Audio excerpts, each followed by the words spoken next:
Tonight on the news at 10, an accident over the weekend leaves Alabama's BCS National Championship Trophy in pieces. Sports Director Gary Harris up first tonight to tell us what happened. Also ahead. And extensions must be filed. I'm Taylor Sanders, and coming up, I'll have those details to make sure you're in the clear this tax season.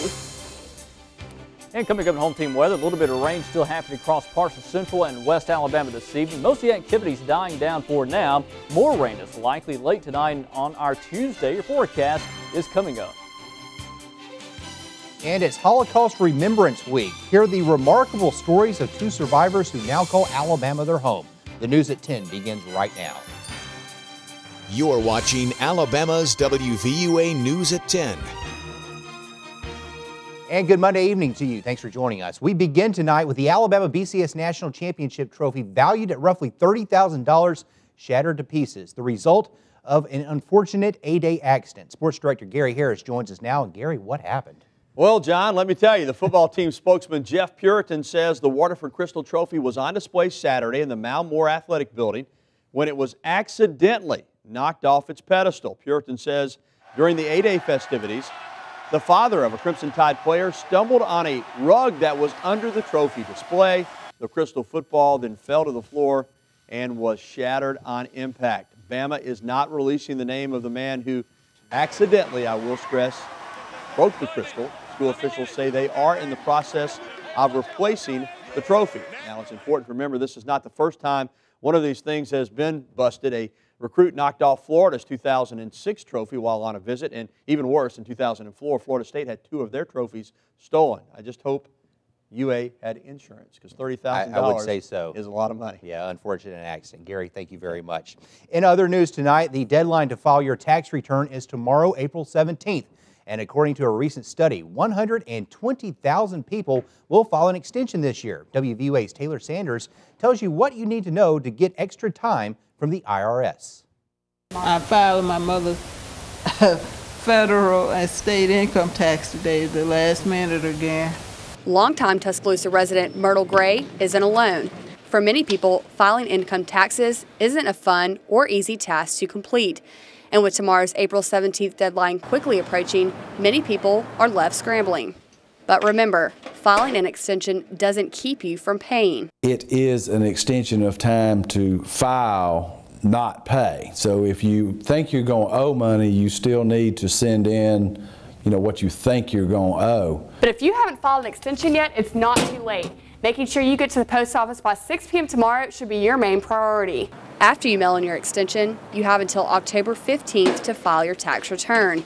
And if you don't meet that deadline, you'll have a whole boatload of problems to deal with. There are penalties, fines for not filing your tax return. So everybody, if you had income, you need to file a tax return. Even if you don't owe, you need to go ahead and file the return. And whether you're filing a tax return or an extension, Smith says spending a little money now for an expert to look over your forms can save you big bucks in the future. Reporting in Tuscaloosa, I'm Taylor Sanders. And to download tax forms, visit WVUATV.com and click on numbers and links. Well, it has been almost 1 year since Tuscaloosa County was hit by the April 27th tornado. And two Alabama professors are drawing attention to the city's rebuilding efforts through an opinion piece in the Wall Street Journal. It is a point of view that has many city leaders upset, including Tuscaloosa Mayor Walt Maddox. WVUA's Jennifer Edwards with our report tonight. According to University of Alabama Professor David Beto and Troy University Professor Daniel Smith, the article is to raise awareness of the timeliness of the recovery process in Tuscaloosa by comparing it to Joplin, Missouri. Joplin is rebuilding quite quickly. In Tuscaloosa, anyone could see it. Anyone in this community who drives in those areas can see it. And it's been more than a year. You don't see a lot of feverish rebuilding, as you should, as you see in Joplin. Tuscaloosa Mayor Walt Maddox says comparing the two cities' recovery efforts is like comparing apples to oranges. I commend Joplin. They have set forward a path they believe to be successful. Tuscaloosa has set forward a path that we believe to be successful. And if you do want to compare the statistics, in fact, they're right in line with each other. Maddox says it's important to remember recovery takes time, but Beto and Smith's article focuses on the urgency of rebuilding now. A lot of people are suffering right now, People who invested their lives in building up those businesses, people whose lives were ruined by that tornado. And a lot of us, me included, don't think it's particularly fair to make these businesses suffer. We're trying to do things in year one that prepare us for better days in year 2, year 3, year 4, year 5. If we took the short-term approach, 5 years from now we would be sitting here doing interviews. Why didn't we plan better? Why didn't we make the tough decisions then? Reporting in Tuscaloosa, Jennifer Edwards, WVUA News. And you can see the mayor's entire response to the article on the Tuscaloosa Forward website, as well as the city's master plan for rebuilding. For a shortcut to both, just go to our website, WVUATV.com.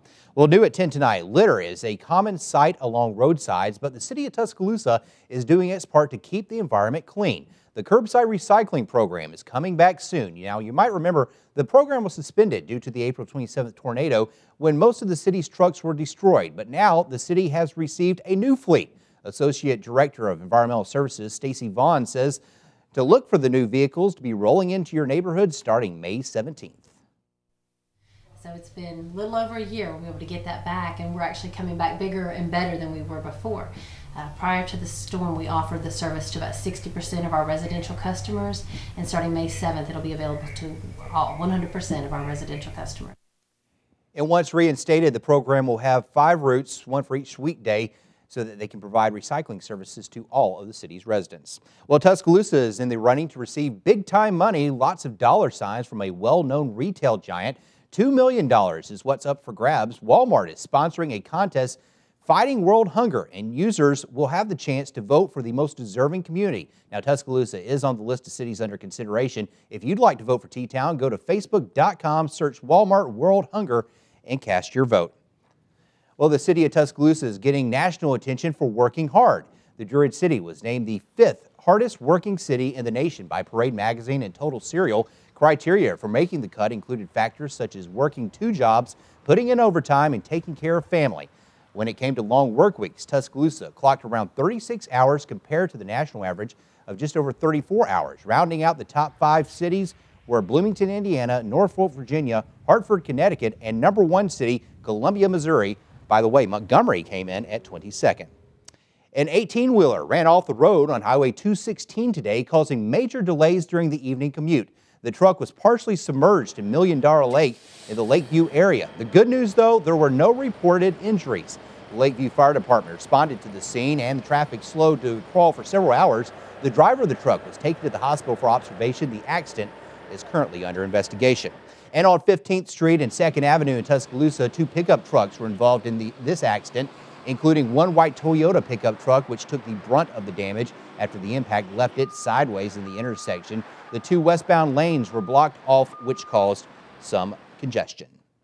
Well, on your Crime Watch tonight, we now know the identity of a body discovered in Tuscaloosa County, and authorities are now saying the victim was murdered. According to Tuscaloosa Metro Homicide Captain Lloyd Baker, the victim is 50-year-old Greta Exel Johnson of Northport. Now, Johnson's body was discovered Thursday inside an abandoned mobile home on Sanders Ferry Road.